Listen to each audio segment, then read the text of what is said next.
Hello అండి. ఈరోజు నేను అరటిపువ్వు కూర ఆవపెట్టిన కూర ఎలా చేయాలో చెప్దాం అనుకుంటున్నాను అండి. ముందుగా మనం అరటిపువ్వు తెచ్చుకోవాలి. అలాగే మార్కెట్లో దొరుకుతాయండి. ఇవి చాలా రేర్గా దొరుకుతాయి. హెల్త్కి కూడా చాలా మంచిది. ఇది కిడ్నీలో స్టోన్స్ ఉన్నవాళ్ళు ఇది తరచుగా తింటూ ఉంటే స్టోన్స్ కరుగుతాయని డాక్టర్స్ కూడా చెప్తున్నారు. అలాగే అరటిపువ్వు మనం తెచ్చుకున్న తర్వాత ముందు రోజు అది శుభ్రం క్లీన్ చేసుకోవాలి. అంటే రేపు కూర చేసుకుంటాం అనగా ఈరోజు మనకి కొంచెం పని ఉంటుంది. ఆ పువ్వు నీట్గా నేను వీడియోలో చూపిస్తున్నట్టుగా అలాగా ఆకుల్లా ఉన్నవి తీసి పక్కన పెట్టేసి అలాగ పువ్వు ఫ్లవర్ టైప్లో మొగ్గల్లా ఉన్నవి తీసుకుని పక్కన పెట్టుకోవాలండి. అవి ఇదంతా కూడా వేస్టేజ్ అయ్యి ఆకుల్లా ఉన్నవన్నీ కూడాను. అలాగే అవన్నీ తీసుకున్న తర్వాత మళ్ళీ మనం ఆ మొగ్గల్లా ఉన్న వాటిలోంచి మళ్ళీ 2 వేస్ట్ పార్ట్లు ఉంటాయి. అవి వేయకూడదండి. అవి వేస్తే ఒక చేదు వస్తుంది. అదేంటంటే ఇలాగా కాడలా ఉండి పైన బొడుపులా ఉంటుంది, అది తీసేయాలి. అలాగే చిన్న కవర్లా ఉంటుంది వైట్ కలర్లో అండి, అది కూడా తీసేయాలి. ఆ 2 కూడా మనం కర్రీలో వేయకూడదు. చూడండి, వీడియోలో చూపిస్తున్నాను నేను. ఆ చిన్న కాడలా ఉన్న పార్టు అలాగే కవర్లా ఉన్న పార్టు ఆ 2 కూడా మనం తీసేయాలి. అదంతా కూడా వేస్ట్ పార్ట్ అండి. మిగతావన్నీ కూడా మనం అలా అన్నీ ఒక్కొక్కటి క్లీన్ చేసుకుని శుభ్రం చేసుకుని అది దాంట్లో కొంచెం పసుపు కలిపి మనం ఫ్రిడ్జ్లో పెట్టేసుకుంటే ముందు రోజు ఆ మర్నాడు మనకి కూర చేసుకోవడం చాలా ఈజీగా ఉంటుంది. అందు గురించి మనం ముందు రోజు అది అంతా క్లీనింగ్గా అన్నీ చేసుకుని ఉంచుకోవాలి. మర్నాడు మనకి కూర చేసుకోవడానికి ఈజీగా ఉంటుందండి.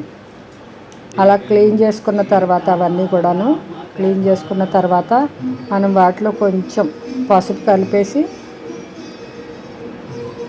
ఫ్రిడ్జ్లో పెట్టుకోవాలండి. ఇప్పుడు నేను చూపిస్తున్న వీడియోలో చూపిస్తున్నదంతా కూడా వేస్ట్ పార్టే. ఈ అరటిపువ్వు వలిచినప్పుడు ఎక్కువ వేస్టేజ్ వస్తుందండి. మనకు కావాల్సినది ఇది అన్నమాట. ఇందులో కొంచెం పసుపు రాసి ఫ్రిడ్జ్లో పెట్టుకోవాలి. ఫ్రిడ్జ్లో పెట్టుకున్న తర్వాత ఆ మర్నాడు మనం కూర చేసుకోవడానికి వీలుగా ఉంటుంది. రెడీగా కూర చాలా తొందరగా అయిపోతుందండి. అలాగే ఇది ఆవపెట్టిన కూర కాబట్టి మనం ఆవాల పౌడర్ వాడతాము. ఆ మర్నాడు మన ఫ్రిడ్జ్లోంచి బయటికి తీసుకుని ఇలాగా నేను వీడియోలో చూపిస్తున్నట్టు చిన్న చిన్న ముక్కల కింద కట్ చేసుకోవాలండి. పనసపట్టు కొడతారు కదా, అలాగ ఉంటుంది కూర కూడాను, పనసపట్టు కూరలాగా. ఇలాగ అన్నీ కూడాను మనం చిన్న చిన్న ముక్కల కింద కట్ చేసుకుని పక్కన పెట్టుకోవాలండి. ముందు రోజు కట్ చేసుకుని పెట్టుకున్నా పర్వాలేదు. లేదు ఆ మర్నాడు ఫ్రిడ్జ్లో తీసి కట్ చేసుకున్నా ఏం పర్వాలేదండి, పాడవదు. అంటే ఫ్రిడ్జ్లో ముందు రోజు మనం ఫ్రిడ్జ్లో పెట్టే ముందు దానికి అరటి పువ్వులు అన్నిటికీ కూడా పసుపు రాసి శుభ్రంగా పసుపు పట్టించి పెట్టుకోవాలి. అందువలన ఆ మర్నాడికి నల్లబడకుండా ఉంటుందండి, లేకపోతే నల్లగా అయిపోతుంది అది. కాబట్టి చిన్న టిప్పు ఫాలో అవ్వాలి మీరు. అదంతా కూడా పసుపు రాసేసి ఫ్రిడ్జ్లో పెట్టుకోవాలి మనం. ఆ తర్వాత చిన్న చిన్న ముక్కలుగా కట్ చేసుకోవాలి నేను వీడియోలో చూపిస్తున్నట్టు. కట్ చేసుకుని పెట్టుకుంటే మనకి ఈ కూర పనసపట్టు కూరలాగే ఉంటుందండి. ఇలా కూరలా అయినా చేసుకోవచ్చు, లేకపోతే పప్పు చేసుకోవచ్చు. పెసరపప్పులో వేసుకుని అది కూడా చేసుకోవచ్చండి. అలాగే పెరుగు పచ్చడి చేసుకోవచ్చు.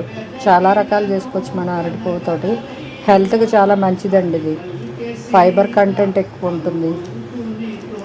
ఇది చాలా రేర్గా దొరుకుతుంది. అది దొరికినప్పుడే మనం తీసుకుని వండుకోవాలి, హెల్త్కి మంచిది కాబట్టి. ఇలా చిన్న చిన్న ముక్కల కింద కట్ చేసుకుని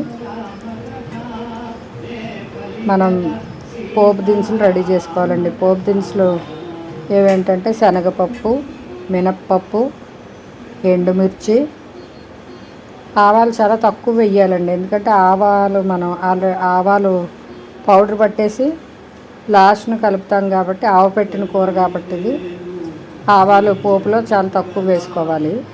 అలాగే పచ్చిమిరపకాయలు, వేరుశెనగ గుళ్ళు,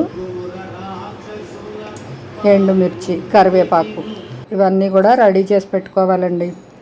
ఇప్పుడు పొయ్యి మీద ఒక మూకుడు పెట్టి అందులో పోపు దినుసులు వేద్దాము. ఫస్ట్ శనగపప్పు వేయాలండి. శనగపప్పు, మినప్పప్పు,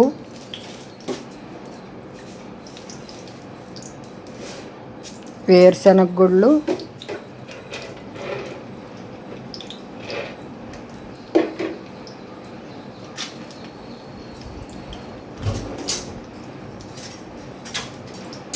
కొన్ని ఎండుమిరపకాయ ముక్కలు, ఎండుమిర్చిని ముక్కల కింద చేసి వేసుకోవాలండి. ఇవన్నీ కూడా వేగాక ఎండుమిరపకాయలు వేయాలి, తొందరగా వేగిపోతాయి కదండి. ఇవన్నీ కమ్మటి వాసన వచ్చాక అప్పుడు ఎండుమిర్చి వేసుకుని మనం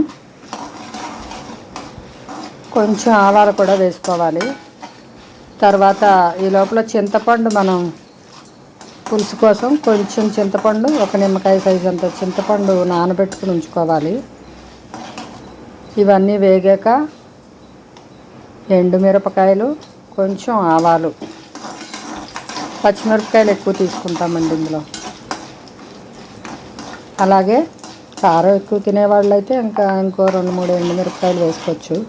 మేము కారం చాలా తక్కువ తింటామండి, కమ్మగానే తింటాము.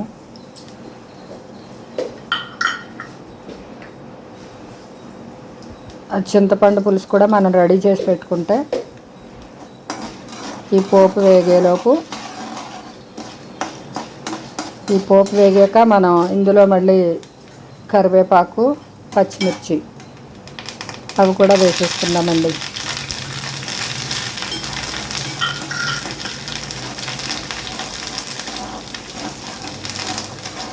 పోపుకి అమ్మటి వాసన వచ్చాక వేగాక అందులో చింతపండు పులుసు వేయాలి. ఆ చింతపండు పులుసుతోటి పోపు ఒక 5 నిమిషాలు మగ్గితే బాగుంటుందండి. తర్వాత మనం చిన్న చిన్న ముక్కలుగా తరిగి పెట్టుకున్నాం కదా అరటి పువ్వు, అది వేసుకోవచ్చండి. చిన్న చిన్న ముక్కలుగా ఇందాక తరిగి పెట్టుకున్న అరటి పువ్వుని ఇందులో వేసుకోవాలి. కొంచెం పోపు మగ్గాక, చింతపండు పులుసుతోటి పోపు మగ్గాలి. మగ్గాక మనం అరటి పువ్వు ఇందాక చిన్న ముక్కలుగా తరుక్కున్నది ఇందులో వేసుకోవచ్చండి.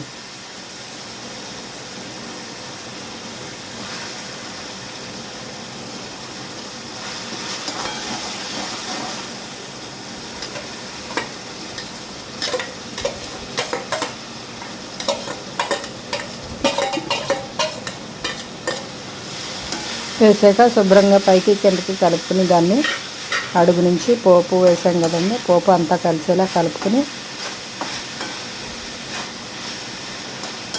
కొంచెం సాల్ట్, పసుపు వేసి మూత పెట్టుకుంటే ఒక 10 నిమిషాలు మగ్గాలి. అది అరటిపూ తొందరగానే ఉడికిపోతుందండి, ఎందుకంటే అది లేతగానే ఉంటుంది కాబట్టి తొందరగా ఉడుకుతుంది. 10 నుంచి 15 నిమిషాల మధ్యలో మగ్గిపోతుందండి అది.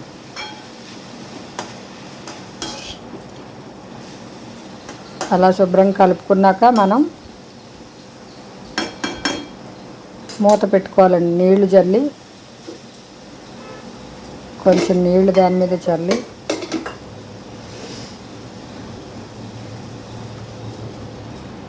ఒక 10 నిమిషాలు మూత పెట్టుకుంటే మనకి శుభ్రంగా మెత్తగా మగ్గుతుంది అది.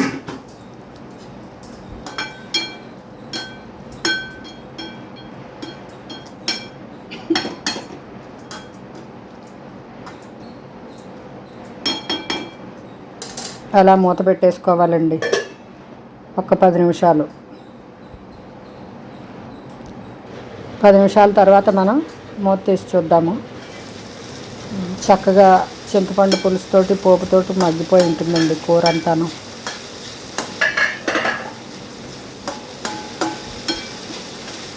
అలా మళ్ళీ బాగా కలుపుకొని ఇంకొక 5 నిమిషాలు మగ్గి పెట్టుకున్నామండి.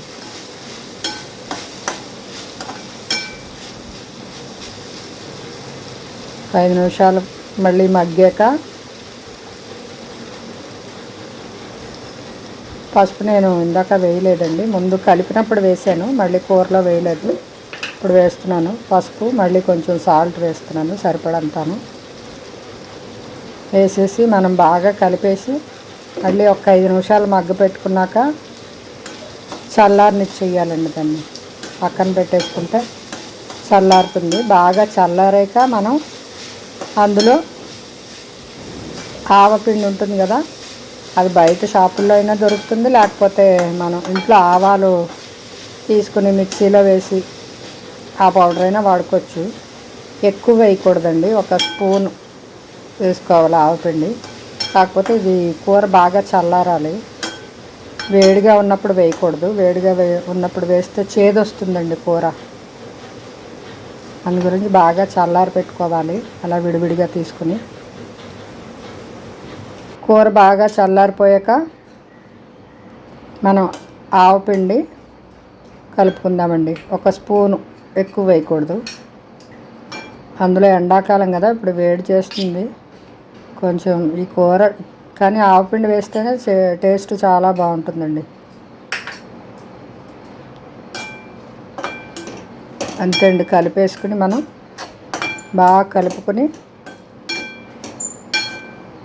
ఆవపిండి అంతా కరిగేటట్టు అందులో కలిసేటట్టు బాగా కలుపుకొని మనం ఒక వేరే డిష్లోకి తీసేసుకుని పక్కన పెట్టేసుకోవడమండి. అది వేడి వేడి అన్నంలో తింటే చాలా, నెయ్యి వేసుకుని తింటే చాలా టేస్ట్ ఉంటుందండి. రుచికి రుచి, హెల్త్కి హెల్త్ కూడాను. ఎందుకంటే కిడ్నీలో స్టోన్స్ అవి రాకుండా ఉండడానికి, వచ్చిన వాళ్ళకి కరగడానికి ఈ అరటి పువ్వు తినమని, అరటి దూట కూడా తినమని డాక్టర్స్ అది చెప్తూ ఉంటారు, పెద్దవాళ్ళు కూడాను. కాబట్టి మనం ఇది ఎప్పుడు దొరికితే అప్పుడు, రేర్గా దొరుకుతుంది కాబట్టి ఎప్పుడు మార్కెట్లో దొరికినా ఎవరైనా ఇచ్చినా ఇలా వండుకొని తినడం చాలా మంచిదండి. అలాగే పప్పులో కూడా వేసుకోవచ్చు, పెసరపప్పులో వేసుకుంటే మంచిది. అరటి పువ్వు వేడి, పెసరపప్పు చలవ కాబట్టి ఆ కాంబినేషన్ సరిపోతుంది మనకి. ఇప్పుడు ఇలా ఆవపెట్టి వండింది వేడే అనుకోండి, కానీ టేస్ట్ చాలా బాగుంటుంది కూర. ఇది వేడి వేడి అన్నంలో నెయ్యి వేసుకుని తింటే చాలా బాగుంటుందండి కూర. అంతే అండి, మనకి అరటి పువ్వు ఆవపెట్టిన కూర రెడీ అయిపోయింది. థ్యాంక్ యూ అండి. ఎలా ఉందో చెప్పండి ఈ కూర. చూడడానికి, తినడానికి కూడా చాలా బాగుంటుందండి. ఓకే అండి.